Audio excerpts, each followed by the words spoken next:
Electric dipole, दो dipole घेतले, दो डायपोल काले तेरे लिए बना रहा हूँ माइनस चार्ज और ये प्लस चार्ज, दोनों के बीच का डिस्टेंस कितना, ये L और L, डायपोल लेंथ कितना हुआ 2L हो गया बराबर। अभी यहाँ पे क्या है, दो ट्रायंगल है बराबर, पॉइंट P है, इस P पॉइंट पे इक्वेटोरियल पॉइंट पे हमें क्या फाइंड करना है, इक्वेटोरियल पॉइंट पे हमें इलेक्ट्रिक फील्ड फाइंड करना है। तो डिस्टेंस ड्रॉ किया हमने A से लेके P और P से लेके B तक डिस्टेंस ड्रॉ किया।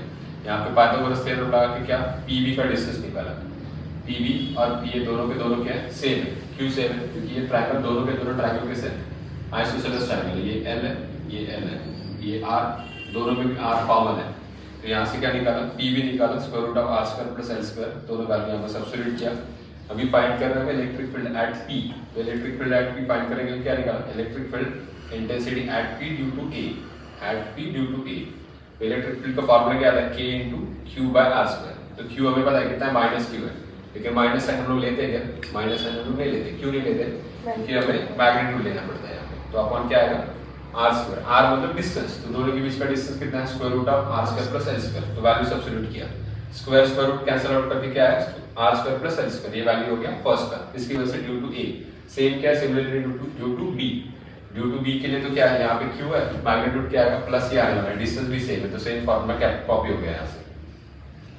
फिर फ्रॉम इक्वेशन 1 एंड 2, अगर 1 एंड 2 को ऑब्जर्व करोगे तो दोनों आंसर सेम है। देखो तो दोनों आंसर सेम है, मतलब E1 इक्वल्स टू E2 और उसको E कंसीडर किया मैंने, E इक्वल्स टू क्या आएगा, KQ upon R square plus L square, उसको E अज्यूम किया। क्यों क्या किया, ये वाला जो पॉइंट है उसको मैंने यहाँ पे वापस ड्रॉ किया, ये पॉइंट P है, यहाँ पे प्लस चार्ज है, प्लस चार्ज का इलेक्ट्रिक फील्ड कहाँ पे जाएगा, प्लस चार्ज का इलेक्ट्रिक फील्ड रेडियली बाहर की तरफ जाएगा, माइनस चार्ज का फील्ड कहाँ पे आने वाला है, टुवर्ड्स द चार्ज आने वाला है, समझा। फिर ये थीटा है, ये वाला थीटा है, तो ये ऊपर वाला थीटा, ये वाला भी थीटा आएगा, उसका रीजन क्या है, वर्टिकली अपोजिट है, सॉरी करंट क्या बोलते हैं, अल्टरनेट एंगल्स। ये थीटा है तो ये भी थीटा आएगा, सॉरी ये वाला क्या है, ये यहाँ पर थीटा है, तो ये थीटा है, रीजन अल्टरनेट एंगल, ये थीटा है, ये भी थीटा है, करस्पॉन्डिंग एंगल्स बराबर।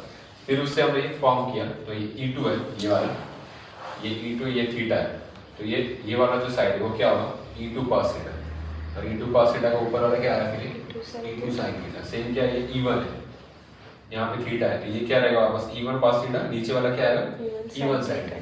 ये दोनों के दोनों सेम हो गए, सेम है और एक दूसरे के अपोजिट है, तो क्या होगा, कैंसिल आउट करेंगे। फिर बचेगा क्या, P पॉइंट में बचे ये दोनों, इन दोनों को नेट इलेक्ट्रिक फील्ड करके लिया, E1 cos theta plus E2 cos theta, E1 E2 का वैल्यू सब्स्टिट्यूट किया, that is E cos theta. फिर E1 E2 E डालने के बाद क्या आएगा, 2E cos थीटा।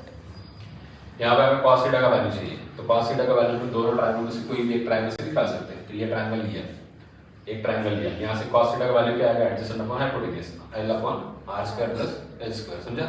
फिर आगे क्या होगा, EP का वैल्यू, उसमें क्या सब्स्टिट्यूट किया, सिर्फ E का वैल्यू सब्स्टिट्यूट किया, जो यहाँ से हमने ढूंढा हुआ था, cos थीटा का वैल्यू डाला ये वाला। फिर नेक्स्ट स्टेप में क्या है, 2 को QL के साथ सब्स्टिट्यूट किया, यहाँ पे इसका पावर कितना है 1, इसका पावर कितना है 1/2, 1 प्लस 1/2 कितना आएगा, पावर 3/2। Q इंटू 2L कितना आता है, Q इंटू 2L आता है P, तो ये P बन जाएगा, तो K इंटू P बन गया। R और L में हमारा मैक्सिमम डिस्टेंस क्या हो सकता है, R मैक्सिमम हो सकता है कि L, तो हमारा मैक्सिमम हो सकता है R। अगर ग्रेटर देन L है तो आपका L स्क्वायर क्या हो जाएगा, छोटा होगा। उसका एग्जांपल हमने देखा था याद ना, अगर 0.05 का अगर आप स्क्वायर करोगे तो ये नंबर बड़ा नहीं होता है, वो क्या होता है, छोटा होता है। फिर ये छोटा होने के कारण क्या है, डायरेक्ट 0, फिर 0 सब्स्टिट्यूट होगा, फिर क्या होगा, ये 2 क्या हो गया, ये कट हो गया, फिर बचेगा क्या, KP अपॉन RQ। K को मैंने ओपन किया 1/4 P का आंसर क्या आएगा, P अपॉन RQ।